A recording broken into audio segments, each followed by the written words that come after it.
Today Eeyore will pose for us for our drawing practice. I'll start by drawing two ovals for his eyes. I'll place them on a slant because his head is tilted.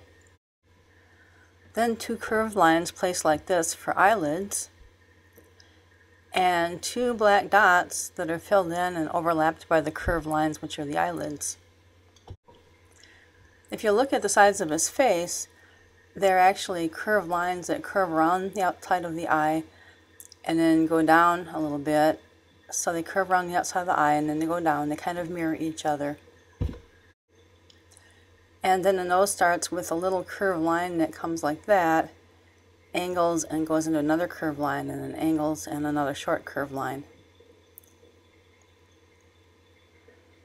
Then I start this big curved line that comes around that way. Then I'll finish up with these two little curved lines to finish connecting his nose together. Okay, then next we have two little circles for his nostrils. And we have some kind of like wedge-shaped little filled-in lines for his eyebrows. And they slant up like he's kind of sad.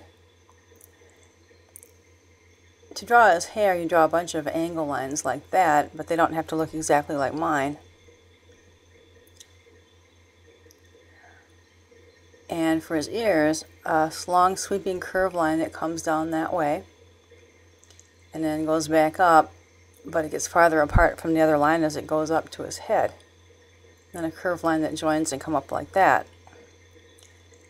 And do kind of the same thing on the other side.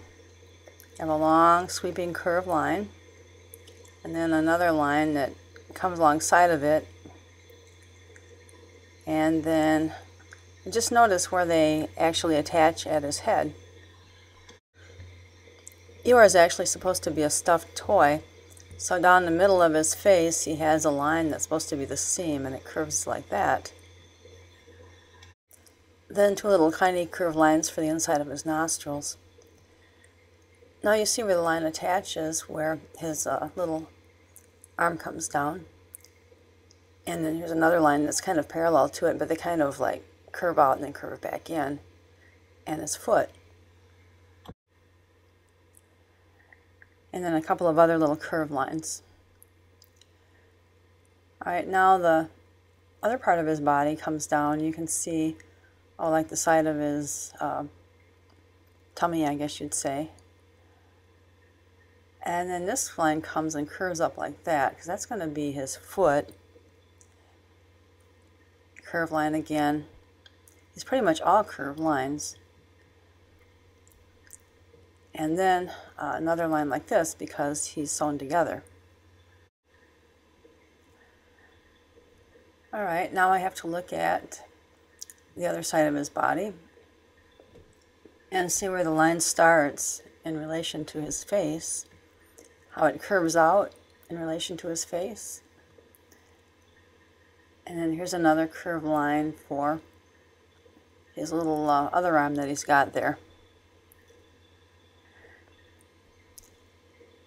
And some little curved lines, and then the lines for the seam again. Okay, now a curved line coming down for the other side of his body. And a little curved line for his knee. And this line curves up.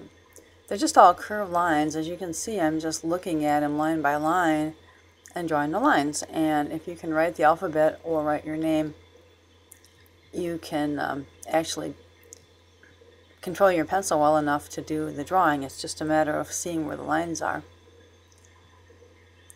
And a curved line for the bottom of his foot. And then it comes up. Another seam again. And some little stitches, lines for stitches.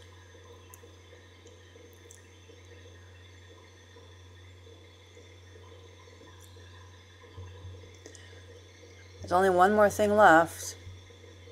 And I don't know if you can guess what it is or not. This actually can curve any way you want to because it's his tail, and animals move their tails around. So that shouldn't be too hard to do. Now remember, everybody draws things a little differently, so even if yours is a little different from mine, it doesn't mean that it's not successful. And if you don't think he looks enough like Eeyore, you can call him a family member of Eeyore's, like his brother or his cousin.